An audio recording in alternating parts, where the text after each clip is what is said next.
Hi, my name is Jenny Yang Yizhen. My student number is S0441035.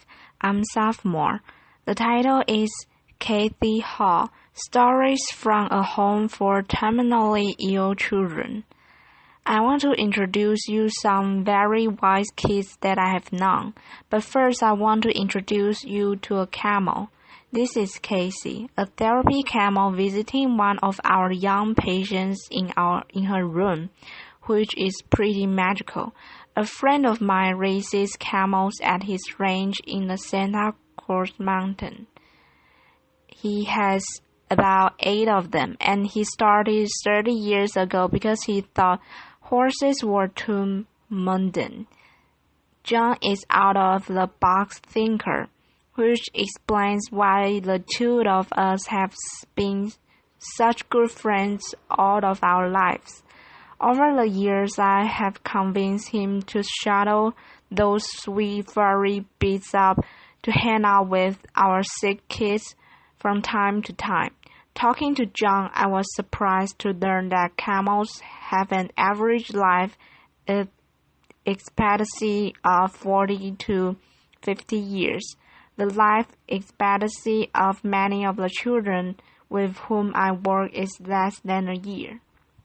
This is a picture of the George Mark Children's House, the first pediatric palliative respite care center to open in the United States. I founded it in 2004. After years of working as a psychologist, pediatric intensive care units, frustrated with the undignified death that so many children experienced and their families had to endure. As I sat with families whose children were at the end of their lives, I was acutely aware of our surroundings while the elevated train rumbled overhead on its track. Quite literally, the room reverberated with each passing train car. The lights on the wall were fluorescent and too bright. Monitors beeped, as did the elevator, noisily announcing its arrival. These families were experiencing some of the most exciting moments of their lives, and I so wanted them to have a more peaceful place in which they say a last goodbye to their young daughters and sons. Surely, I thought, there must be a better spot than a hospital intensive care unit for children at the end of their lives. Our children's house is calm and nurturing. It's a place where families can stay together to enjoy quality time and with their children, many of whom are there for respite stays, some with repeated visits over a span of many years. We call those kids our frequent flyers, rather than the bright, noisy quarters of the hospital. Their rooms are calm and comfortable, with actual living spaces for the families. A sanctuary of gardens and a wonderful outdoor playground with special structures for students with physical limitation. This sweet baby Lars came to us directly from a hospital intensive care unit. Imagine hearing the heartbreaking news that none of us would ever want to hear. His parents had been told that Lars had a brain anomaly that would keep him from ever swallowing, walking, talking, or developing mentally. Recognizing what little chance he had for survival, his parents chose to focus on the quality of time that they could spend together. They moved into one of our family apartments and treasured each day that they had, which were far too few. Lars' life was brief, to be sure, mere weeks, but it was calm and comfortable. He went on hikes with his parents. The time that he spent in the pool with our aquatic therapy lesson, the seizures he was experiencing, and helped him to sleep at night. His family had a peaceful place in which to both celebrate his life and mourn his death. It has been 5 years since Lars was with us, and in that time his family has welcomed a daughter and another son. They are such a powerful testament to the positive outcome that specialized children's hospice care can create. Their baby's physical discomfort was well managed, giving all of them the gift of time to be together in a beautiful place. I'm going to talk to you now about the elephant rather than the camel in the room.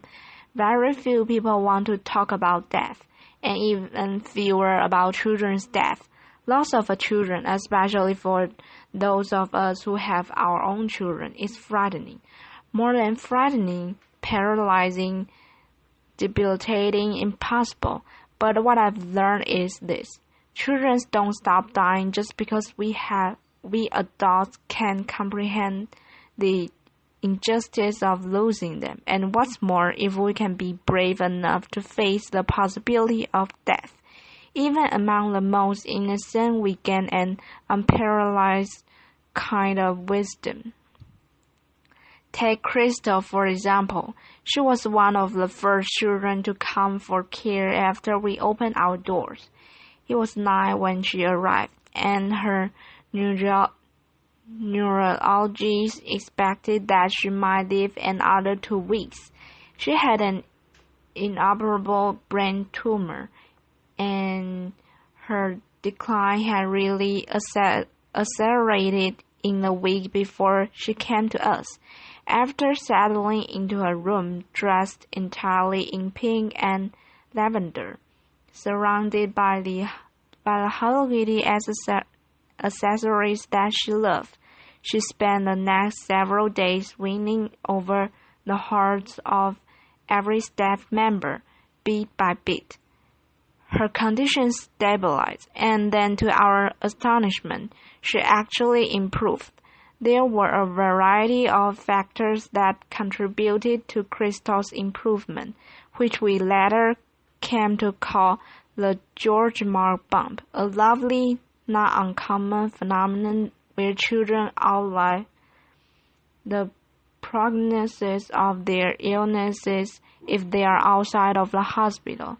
The calmer atmosphere of her surroundings, tasty meals that were fixed often to accommodate her requests, the resident pets, the therapy dog and rabbit spent lots of cozy time with Crystal.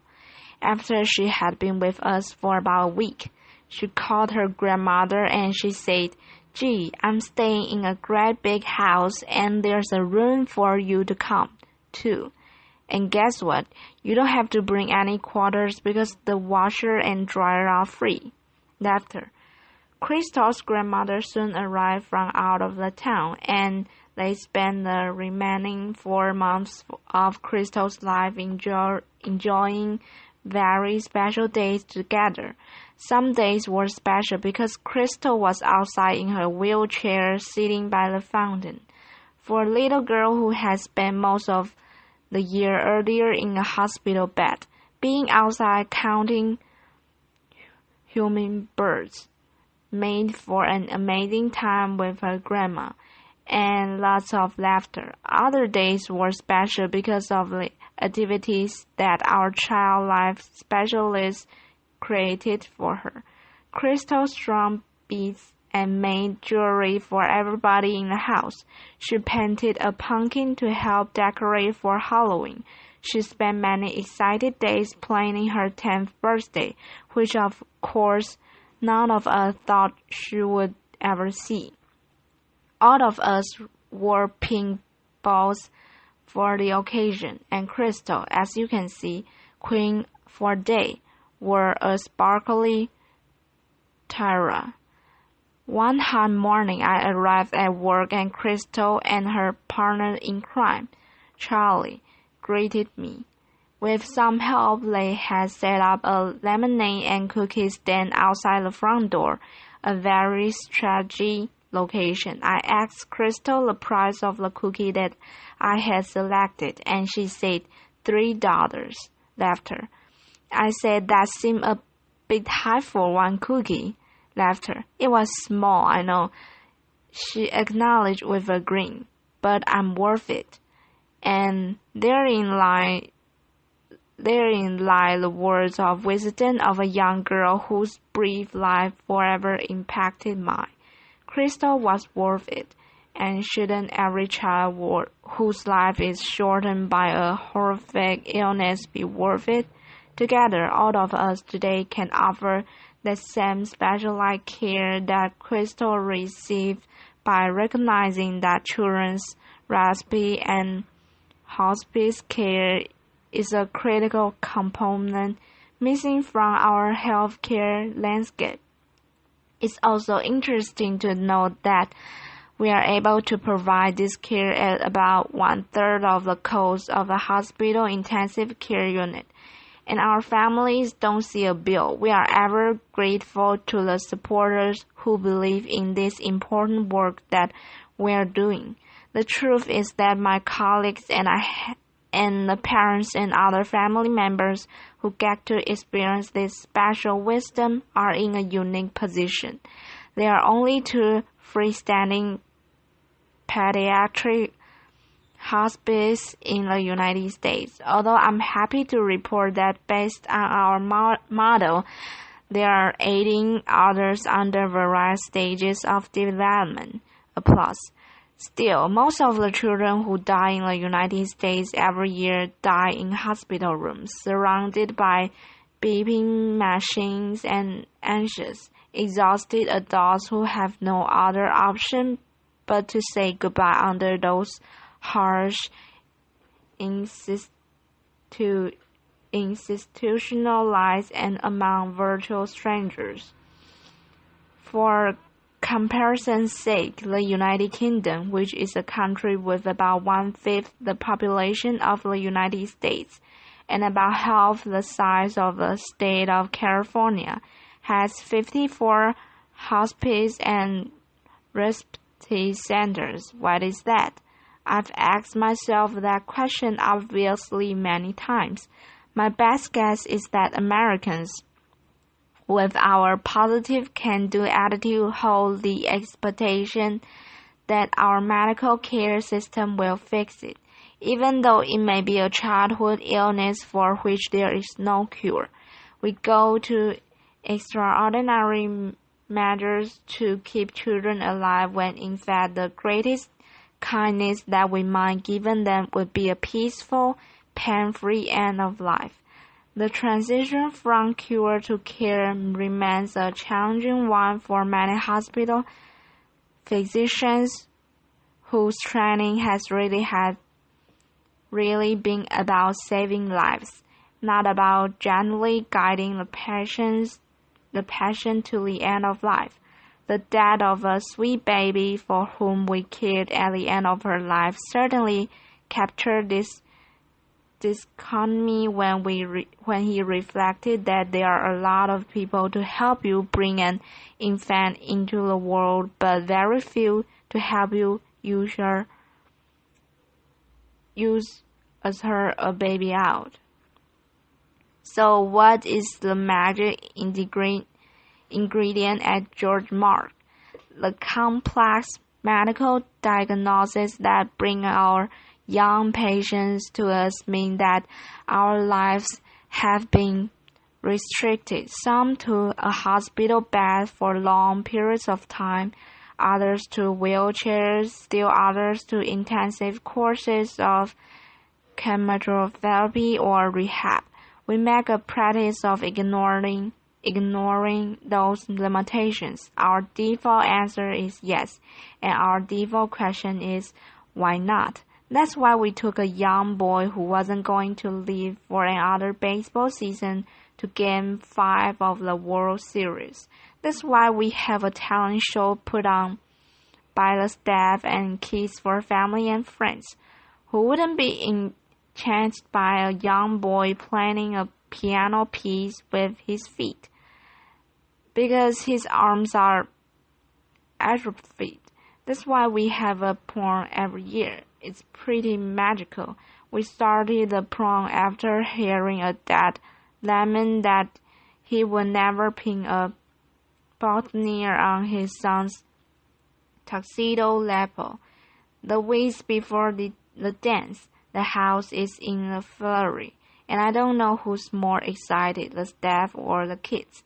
Laughter. The night of the event involves rides in vintage cars, a walk on a red carpet into the grad room, a terrific DJ, and a photographer at the ready to capture pictures of these attendants and their families. At the end of the evening this year, one of our young, delightful teenage girls, Kathleen, said to her mom, "That was the best night of my whole life, and that's just the point, to capture the best day and nights, to abolish limitations, to have your default answer be yes and your default question be why not. Automatically, life is too short, whether we live to 85 years or just 8. Trust me, better yet, trust Sam. It's not by pretending that death doesn't exist that we keep the people, especially the little people that we love, safe. In the end, we can't control how long any of us lives. What we can control is how we spend our days, the spaces we create, the meaning and joy that we make. We cannot change the outcome, but we can change the journey. Isn't it time to recognize that children deserve nothing less than our most uncompromising bravery and our wildest imagination? Thank you. Applause.